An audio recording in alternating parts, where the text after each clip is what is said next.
Por volta de 1200 a.C., uma guerra começou e duraria 10 anos. Milhares de soldados morreram, cidades foram destruídas, reinos inteiros foram arrastados para um conflito que parecia não ter fim. Exércitos atravessaram mares, heróis foram forjados em batalhas, e o mundo antigo assistia a um confronto que entraria para a história. Mas uma coisa nunca mudou: Troia continuava de pé. Suas muralhas resistiam, seus portões permaneciam fechados, e nenhum inimigo conseguia ver através daquela defesa colossal. Até que do nada os gregos apareceram.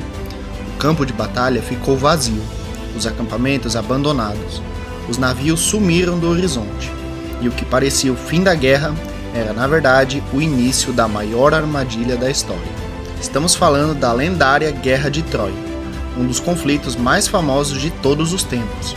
Uma história que mistura guerra, poder, orgulho e decisões que mudaram o destino de milhares de pessoas. Tudo começou quando o príncipe troiano Paris sequestrou Helena, considerada a mulher mais bela do mundo, esposa do rei espartano Menelau. Mas isso não foi apenas um caso de amor ou desejo, foi uma afronta direta, um insulto imperdoável entre reinos. A honra foi quebrada, e no mundo antigo isso significava guerra. Menelau convocou aliados, e reis de toda a Grécia atenderam ao chamado. Um a um, exércitos foram reunidos, navios foram preparados e uma força colossal cruzou o mar em direção a Troia. Mas Troia não era qualquer cidade. Ela era rica, estratégica e protegida por muralhas gigantescas, construídas para resistir a qualquer invasão. Muros tão altos e tão sólidos que pareciam desafiar o próprio tempo. E foi ali, diante dessas muralhas, que a guerra começou.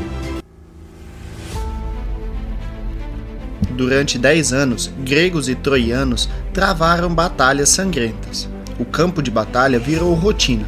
O som de espadas, o choque de escudos, os gritos de guerra se tornaram parte do dia a dia.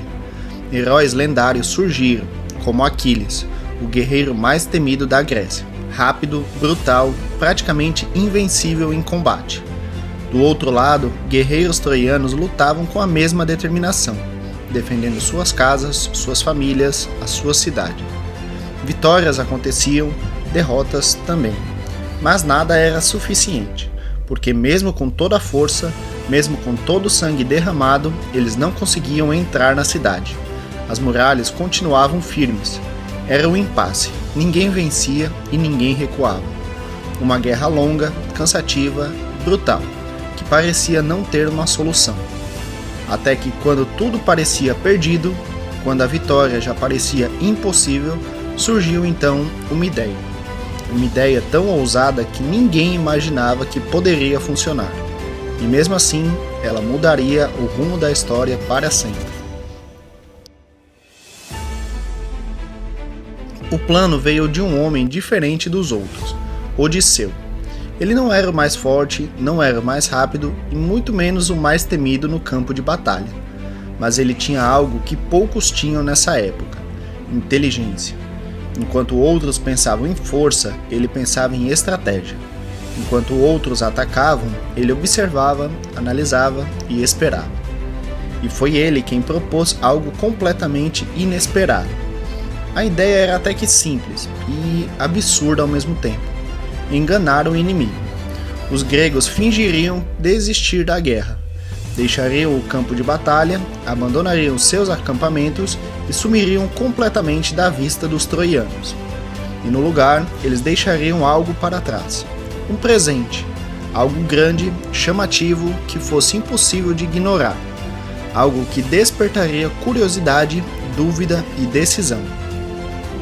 Esse presente era um gigantesco cavalo de madeira, o lendário cavalo de Troia. Uma estrutura enorme, imponente, aparentemente construída como uma oferenda, um símbolo de rendição, ou até mesmo de respeito. Mas aquilo não era o presente, era uma armadilha. Dentro dele, escondidos no escuro, estavam soldados gregos escolhidos, silenciosos, imóveis, esperando o momento certo. Quando os troianos encontraram o cavalo, a cidade inteira parou para observar. Aquilo não fazia sentido. Depois de 10 anos de guerra, por que os gregos simplesmente iriam embora? Alguns desconfiaram, avisaram, questionaram, tentaram impedir, mas outros pensaram diferente. Acreditaram que aquilo era uma vitória, um símbolo de que finalmente tinham vencido, e como prova disso, um presente deixado pelo inimigo derrotado. Mesmo com avisos, mesmo com as dúvidas, a decisão foi tomada. Eles abriram os portões e levaram o cavalo para dentro de Troia. Naquela noite, a cidade dormia. Depois de anos de guerra, finalmente eles estavam em silêncio. Sem batalhas, sem ataques, sem ameaças. A sensação era de alívio, mas aquele silêncio não era paz, era o início do fim. No meio da escuridão, algo se moveu. Os soldados gregos começaram a sair de dentro do cavalo. Silenciosamente, um por um, eles eliminaram os guardas e abriram o caminho. Com isso, eles chegaram até os portões da cidade. Então eles abriram. Do lado de fora, no meio da noite, escondido na escuridão, o exército grego estava de volta, esperando, pronto para atacar. Naquele instante, Troia foi invadida. E o que se seguiu foi caos, fogo, destruição, gritos.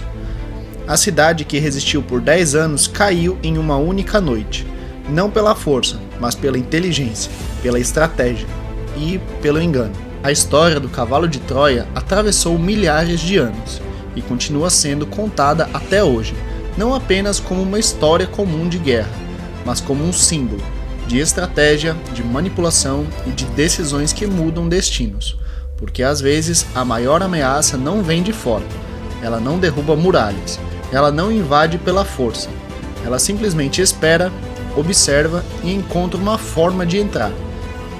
Tudo isso sem ser percebido, porque às vezes o nosso maior inimigo não está tentando derrubar os nossos muros, ele só precisa que você abra o portão.